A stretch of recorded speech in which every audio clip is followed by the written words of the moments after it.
Hi everyone, you are highly welcomed on this channel. I need your great support, and you can do so by subscribing and sharing these videos at the same time. And I will continue to pray for you to be a success in your endeavors. Without wasting much time, I want to let you know that there are two videos you will watch on this very discussion concerning what this guy, who is a police officer, encountered on the process of discharging his duty. And the second one is a popular and a known figure who believe and understand the realities of things concerning insecurity in the country. He decided to pour out his heart through the interview made by Viable TV. Hello, good people of Africa. My name is Inspector Prince Collins. I joined Nigerian Police Force in the year 2000. I was posted at Zone 9, Omaya. I'm here to tell you my experience being a Nigerian police from 2015, the experience I have being a Nigerian police. I joined Nigerian Police Force through love I have to protect life and property in my land. Not knowing, very big mistake for me as an Igbo man. It was a very big mistake for me. I want to tell you why. All my time in service, I have been always in a battlefield.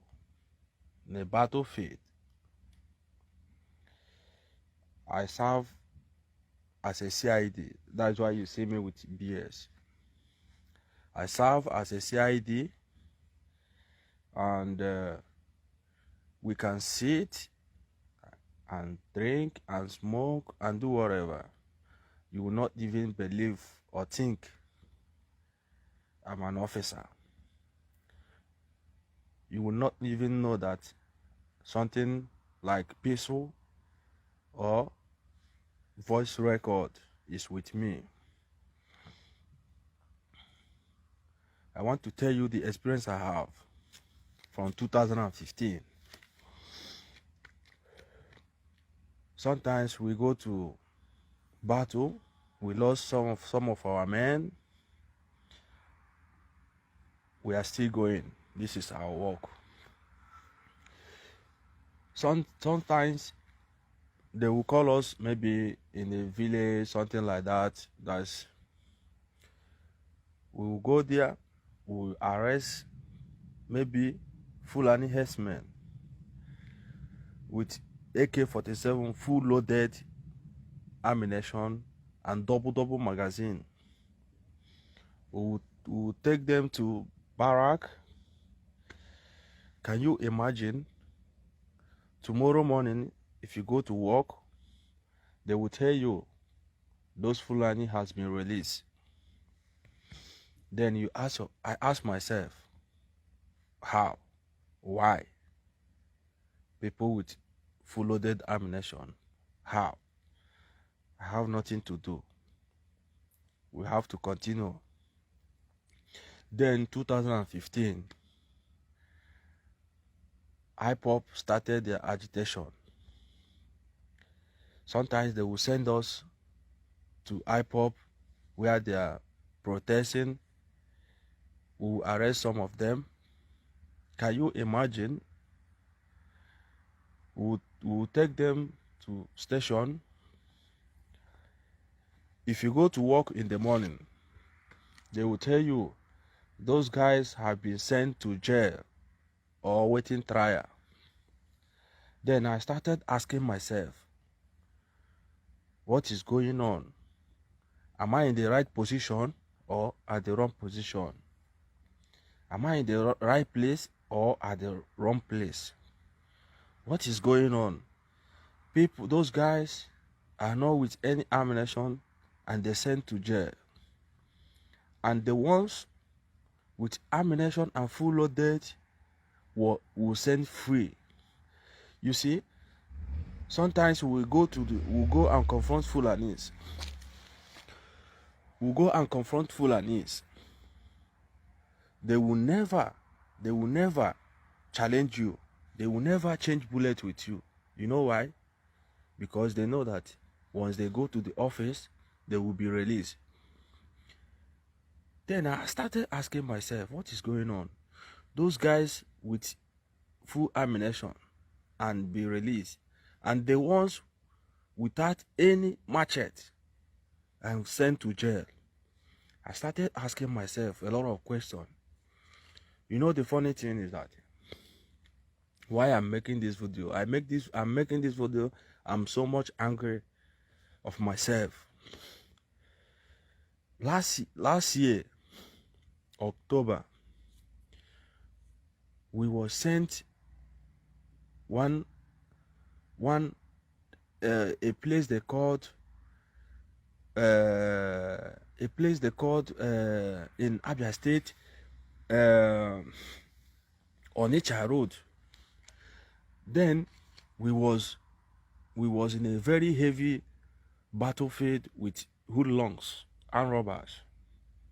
Then along the line, we lost two of our men. Two of our men go down. Then we took them to the office, to the station.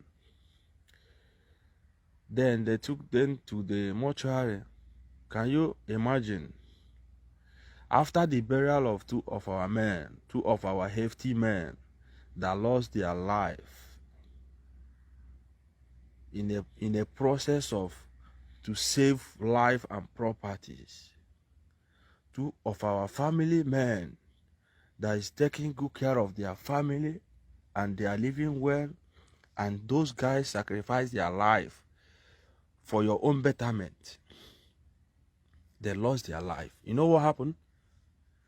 Since the day of their burial till date, there is no compensation given to each of their family. No one. Their family are suffering in a heavy poverty. Their family have nothing to eat, talk less of to take kids to school. Their family are really suffering in life. This is the officers that lost their life in a process of saving people's life. None of their family is taken good care of. Their wife sometimes will come to the station. DPO will send and say he is not around, or he will send them away. Their wives and kids are suffering. Then I think about it. I said, okay, this is the two officers that lost their life in a battle. Okay, what if it's me? I have 4 kids, 4 hefty kids. I have 4 hefty kids and they are living well by the grace of God.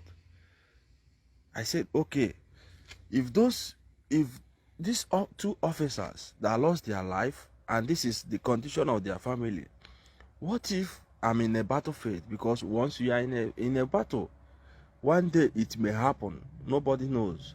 I said, okay, if maybe it happens to me, this is the same way my own family will be suffering.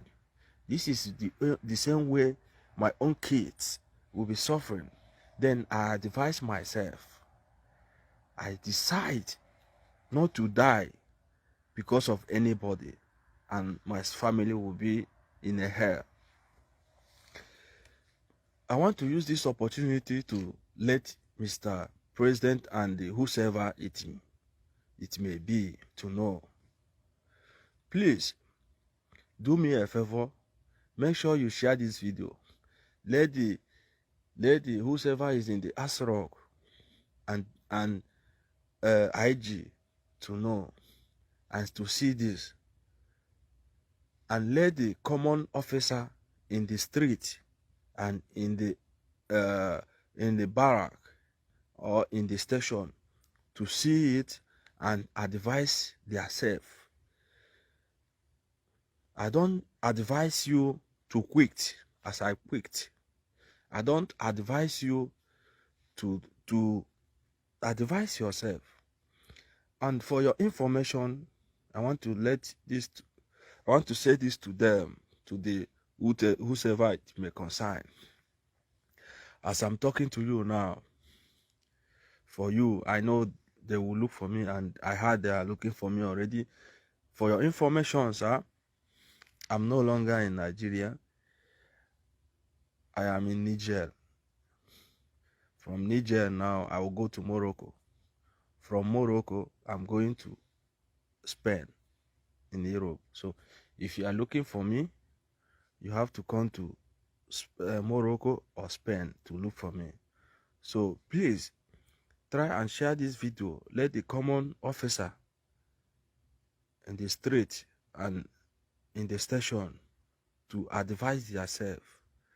Don't die because of somebody, and let your family be in a hell. Thank you so much. On the floor of the Red Chambers, the state of insecurity was debated, and it was clear that lawmakers were angry about not only the state of insecurity, about how it's been ignored. What's your take on this? Well, as a security man myself, I knew this thing for a long time that there was a problem, security problem, at a very alarming rate.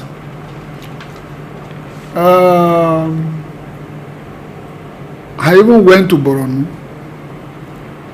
went to that war front, and I saw the calamity that is befalling Nigeria. And I came to a conclusion that this war cannot be won the way we are tackling it. And I complained to my colleagues that we are playing with fire. When we are going on holidays, the House of Rep sent for Mr. President to come, and they have the power to summon him. At least we elected him. As he was about to go, he was prepared to go. He told them he was coming until one legal advisor somewhere, the Confucianist, told him not to go. That those people that elected him in the same party, maybe they are his enemies. And the man back out. In Senate, hardly can you see a day of sitting that we don't normally stand up for one minute in respect of the killed one, the murdered one, the raped one. It got to a stage that many people, they don't even want to come early in the morning because it is not always very good to salute with sorrow. Then I sought the opinions of some top military leaders. Many of them are being retired now. Unfortunately, they told us that it is impossible to win that war, because it's just like a family of 2, 3, or 4 that are fighting. It's almost an everlasting war. And the way the war is being fought in Borno, it's just like soldiers going on, custom going on patrol for armed smugglers, and the police going on patrol for robbers. It has never been won. Unfortunately, most of the soldiers fighting in the war front, they are all the indigenes. Almost 3/4 of the fighters, they are indigenes.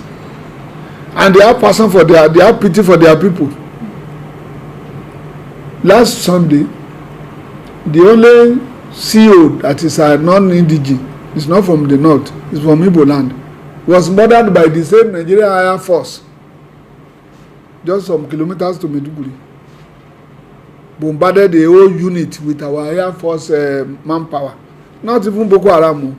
They killed almost a whole unit. So, we are not serious about the war. But now that some other interest groups have entered, like these Sasaki human beings that are being sent underground and now coming in form of joining Boko Haram, and there are many special interest groups that the mighty federal government has sunk into the Sokewe, and they thought they have died. These are the people coming in Niger, and they are now going to Kebbi, they are going to Sokoto, they are going everywhere, because this group, they are even more scientifically powerful than Boko Haram. So, for now, we are not that we are even sitting on a keg of gunpowder. We are now facing the reality of life and death. And nobody has been arrested for kidnapping, for shooting. The herdsmen were just killing anyhow. None of them has been arrested and sold and prosecuted. The most funny thing is that about 2 years ago, the federal government, through the IG, started mopping up arms and ammunition in the circulation, particularly with the civilians, only for them to rake everywhere, collecting their guns, and unfortunately harming the enemies. And that's why you see many of these civilians, many of these communities are helpless. So it's as if your hands are tied for slaughtering. Then there's an allegation that somebody somewhere must be behind these people. And that is why I stood up in the Senate that what I could see, particularly this Senate that has been agitating that some things will be done, one small boy will be harmed and he will be given clearance from nowhere and nothing will happen. He will come and spray many of us there. And that is the end. And that is why I said, is it possible that when we get to heaven, we will come back and use our power of removing anybody we want to remove, including Mr. President, who has been both directly or indirectly through his the special assistant I forgot his name, has been supporting these people, including the minister of one minister Patani. Yes. So my own is, if Mr. President was called to come and explain things so that we can rub minds, and he was unable to come, and we have been sending our leaders to him and nothing good come out of it, and now we are now facing a problem. Automatically we have the power of ironing and firing. We should do the needful, use the clause of impeachment and let the man go. Unfortunately, the majority, they are still running up and down to fear the party rather than to fear death that is glaringly looking for them. Except one, that's the man from Kogi, who stood up and started crying. Because it is very, very glaring that every one of us, we are in trouble. Just a day to that time, one of our colleagues was attacked twice by this same group, and nothing happened. So which means the person who harmed the boys that are following us may disarm them by just mere instruction. Go and finish those people, they are my attackers. So if we don't do that, automatically we are going to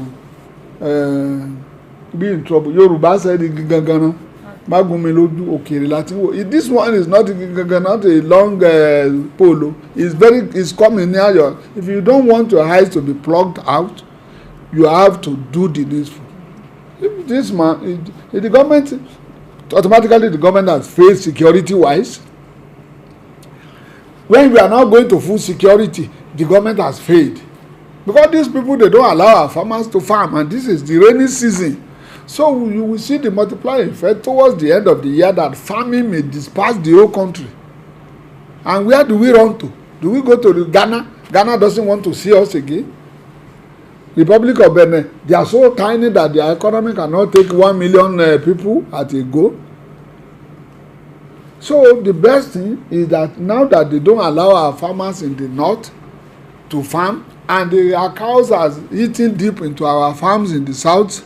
Come on, look at the southeast. Everywhere is bombarded by these people. Even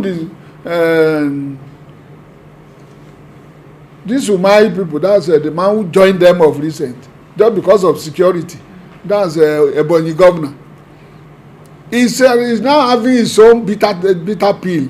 They have attacked his villages more than 5 times. So it's neither an APC problem or PDP problem. This is a national calamity. That if the president knows that he has no more power to salvage the situation, he should honorably leave and allow others to take place, to take his position and give us a new lease of life. That is my own position, and I said it in the floor. And majority of us, including both PDP and APC, they knew that there was problem and that this man is incapable of handling things. For instance, the economy is always in shambles. The Bureau of government, statistics, Federal Bureau of Statistics, just last 2-3 days ago said we are from almost 6 years ago, we have borrowed about 20 trillion. So what we are owing now is a little less than 40 trillion. Then how can a nation survive in such a situation? So that is the beginning of the problem. Economy is in problem. Social security is in shambles. Then life has no meaning. Human life is meaningless. Then automatically that government is incapable of securing the nation, which means this will resign. As it is right now, since it doesn't look like the president said foreign aid, do you think that would do anything at this point in time? Foreign intervention? The war we are fighting is an internal war. It's a family war. If see the way they are doing, creating fears here and there. Now they are coming to Abuja. As soon as there is a bomb blast in Abuja, automatically the whole economic activities will wind down. Then there will be problem.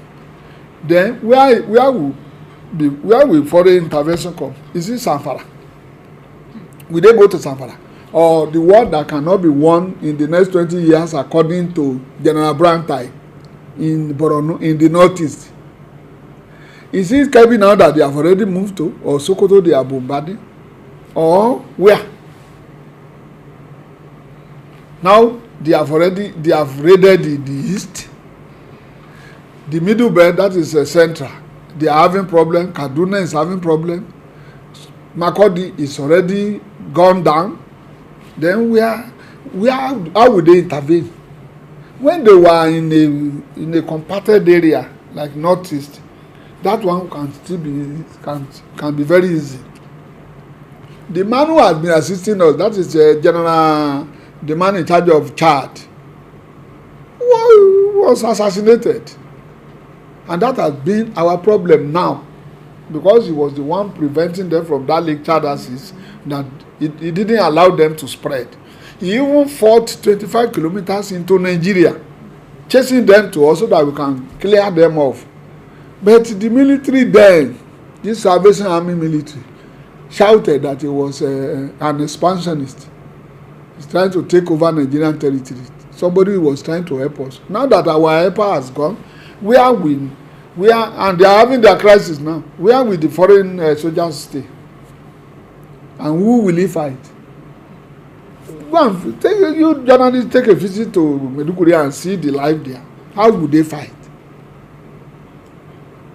Then I don't know, maybe they have another international star in the east. That's Imo.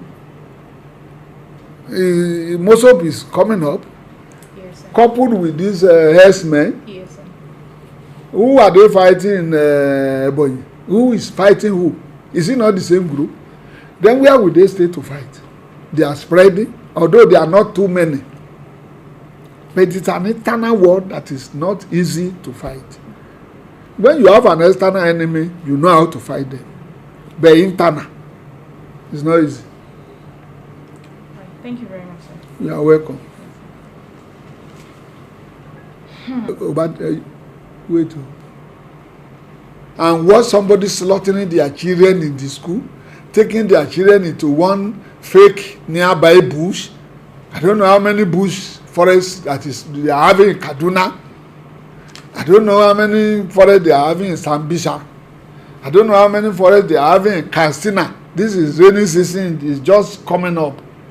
I don't know how we are now telling lies that they kidnap 300 people within Nigeria that you cannot locate, and the military will go and negotiate with one sheikh. Then Nigeria is deceiving Nigeria. The only thing we can do is that the populace that they are deceiving should rise up. The communities should rise up. They have the local vigilantes and local hunters. Go to Osun. When they started harassing people there, the vigilantes and the local hunters, they started fighting them.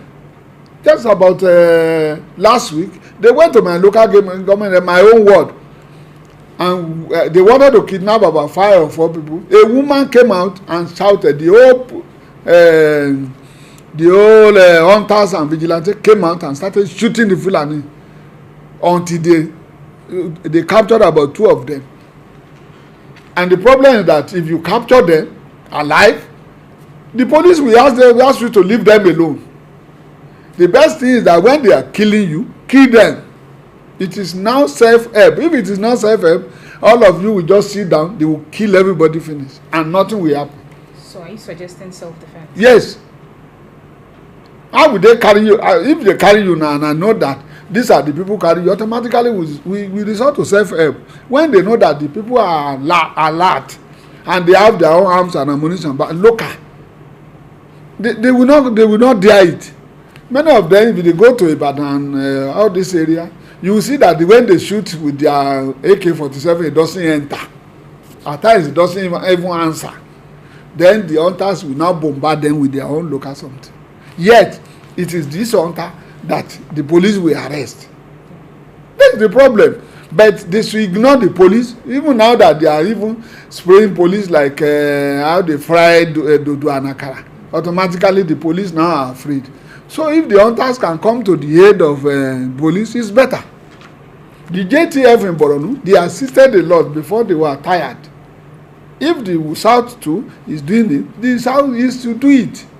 Then they will know that people are okay. The only problem is that the seat of power is not easy to do it. And Mr. President and his colleague will want to secure the seat of power with even the power they have. But who will secure the villagers around the villages in Abuja? Many things are happening in the villages, which we hear and we know that they are in trouble in the night and in the afternoon. So that is my own solution.